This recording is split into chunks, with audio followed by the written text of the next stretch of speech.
Present day. I never spoke to anyone about the incident. It was easier that way, despite how vividly I still remember that day. Some nights I would dream about being back in that tunnel again, lost and alone. The dead bodies of Dave and Amanda pulling me into the tunnel, accusing me of being a coward and a selfish bastard. All for a wish. They would repeat again and again in those dreams as their skeletal fingers clawed at me, ripping into my flesh as I tried to escape. Days soon became months, and months became years. Despite the occasional nightmares, I have come to accept that fateful day may have been a figment of my imagination, my memories of that day no more than a side effect of the car crash. It was the easier truth to digest, the easier reality to live in. After all, if no one besides myself experienced that reality, surely it must have been all in my head. Until today, that is. As I stood before my study desk at home, a brown envelope lying discreetly on it, there was no return address, no stamp, only my handwritten name on the front. Thinking it was some contract for my work that needs signing, I tore open the seal and numerous A5-sized papers dropped out from the envelope. Each of them had a chunk of text printed on them. Curious, I picked up the topmost one and began reading it, and the first sentence jumped at me. It was supposed to be an ordinary road trip with my buddy Dave, his girlfriend Cecilia, and her colleague Amanda. I began to look through the other papers as a fear began to build inside me. Each of them contained a note that I had written back in the tunnel. 11:45 p.m., 12:16 a.m., 1 p.m., 18 notes with 18 different timestamps, each in my own words, exactly how I had typed them in my phone. I thought they had disappeared, erased together with the existence of Dave, a figment of my imagination. But holding them in my hands, despite how much I wanted to believe that Dave, Amanda, and the tunnel had been nothing but a bad dream, they were not. There was another paper behind the notes, folded in half in another color. I flipped it, and scrawled across the paper were two sentences. The first sentence looked faded, with a strike-through going through it, while the second sentence looked fresher, as if just written recently. They both looked something like below. I tried pronouncing the first sentence aloud, hoping that perhaps it would give some clue. As the words slowly rolled off my tongue, I felt a strange sense of déjà vu, as if I have heard the sentence before. I repeated myself louder, slower. It was then when it struck me. A phone that I thought was not working had repeated the sentence to me, from a memory that was supposed to have been a dream. Feeling genuinely freaked out by now, I copied both the sentences into Google Translate, something that I had wanted to do back then, hoping that they would turn out to be some gibberish and doesn't make any sense. How wrong I was. Your wish will be fulfilled. Your wish has been fulfilled. My head began to suddenly throb, and like a switch turned on, I started remembering. First in blurs, sketchy snapshots, but over the time they became clearer. Memories of what happened one night earlier, the night before we drove into the tunnel. There were three of us, sitting by a beach bar, enjoying a few rounds of drinks to celebrate our trip. Me, Dave, and Cecilia. Amanda had said that drinking was boring and went off on her own adventure. I, on the other hand, ended up being the unwitting third wheel, regretting my choice of following Dave and Cecilia. It started out normal, of course, just friends chatting with each other, talking about our trip, but as the drinks flowed, the conversation slowed.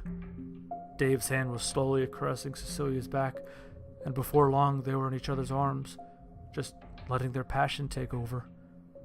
I remember walking away in my drunken state, feeling slightly bitter and annoyed, There was jealousy mixed together in it as well. The image of Dave's tongue and Cecilia's mouth kept replaying in my mind. When I first found that Dave was with Cecilia, I told myself that he was my buddy and I cannot do anything to betray him. But it was not easy, suppressing any feelings that I still had for Cecilia while trying to be a decent friend. After all, Cecilia was the reason I agreed to join this trip in the first place. I wished that Dave never existed, that it was me who was with Cecilia instead. It was petty of me in hindsight, but alcohol has a way of messing with your feelings.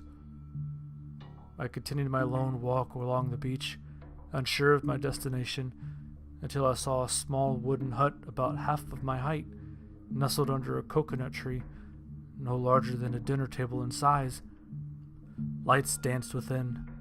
It looked strange how a lone hut stood at the beach. My curiosity piqued. I walked closer towards the hut and found a black statue perched in the middle of it, flanked by several burning candles. The statue wore a wreath of flowers, 2 of its 8 hands clasped together as if it was praying. As I was studying the statue, a voice startled me from behind. "It's a deity that's supposed to grant out wishes." I turned around to see an old man smiling at me, dressed in a white top, his legs wrapped around in a traditional-looking cloth. "Any wishes?" I replied to that old man in my slurred speech. "Yes, any wishes. It's very effective. Our people come here all the time to pray. You could pray to the god to grant your wish too, only for $10. The old man's smile never disappeared. Great, a tourist trap, I remember thinking. Still, my hand removed a $10 note from my pocket and handed it to the old man. The image of Dave and Cecilia still playing in my mind. If it's as effective as you said it would be, I wish for Dave to disappear and Cecilia to be mine. The old man smiled even wider, nodding his head, and handed me a note with a sentence on it telling me that my wish will be fulfilled. The exact same note that was now on the table. The only difference was that there was one new sentence there. Dave and Cecilia found me passed out by the beach and dragged me back to the hotel. I woke up the next morning with a hangover, the events of the previous night completely forgotten. Until today. The revelation made me sick. Dave has always existed. Amanda too. They were never a figment of my imagination, as much as I wanted them to be, and I had killed them, unknowingly, because I made a drunken wish to a stupid statue thinking it was a tourist trap. Who, then, delivered all these notes to me, and why the need for a sudden reminder? A sense of dread overwhelmed me. Fearing the worst, I quickly reached into my pocket. The phone fumbled in my hands as I took it out, my fingers clumsily searching for Cecilia's number. The call went through, and the familiar dial tone gave me a temporary comfort. After about a few seconds, the familiar voice of my wife answered. "Hey, baby, how are you? How goes the shopping trip with our daughter?" "Okay, great. That's good to hear. Can't wait to see you both tonight. Tell Jessie Daddy loves her." Before I could end the call, however, the line was abruptly cut, but did not go dead. Instead, it was replaced by another call. My screen showed that I was on a call with unknown. I tried to hang up the call, pressing the red button and even the power button, but the call remained. From unknown. Hand shaking, I put the phone close to my ears. "Hello?" The voice at the end of the phone sent a chill down my spine. "Hello, Tim. I hope you've received our letter." It has been 3 years since I last heard it, but there was no mistaking the voice. Dave, but raspier, drier. Each of his words was punctuated with heavy breathing. What do you want?" I managed to blurt out, my voice obviously trembling. "Oh, just wanted to see how you're doing with your wish. Quite the happy ending, eh? A wedding with your high school crush, and a daughter too. Another voice crooned. It was Amanda. Plus, our boss here wants to ask for a favor for his services, you know. Boss? Favor? I continued to stammer. Out of nowhere, a familiar stench made its way to my nose. The smell of decaying flesh. Dave's voice came back on. Yes, Tim, our boss. The guy who runs this place. The guy whom you asked a wish from. The guy whom you gave our souls to. Him.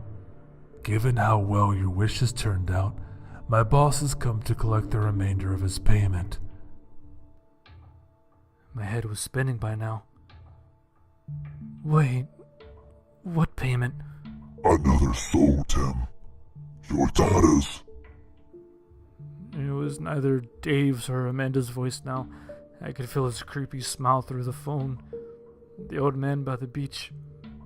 You only asked to be with Cecilia. Removal of Dave, and I gave you that. But you never asked for the safety of any of your children. So here I am. You don't think that 10 paltry dollars is enough, right? No. Dear Tim, I'm afraid that there's always a catch in asking for a wish. Else, there's no point granting a wish, isn't it? Laughter from all three of them. No, there's gotta be a way. I pleaded. I begged. Anything. I told them, I am willing to do anything that doesn't involve giving my daughter away. More laughter. Evil, maniacal laughter that shook the insides of me. Then Dave responded. Oh, you're so cute, Tim. If only you were this brave when we were escaping, but no. You choose the selfish path instead, running away, leaving me to die. Post all the notes online.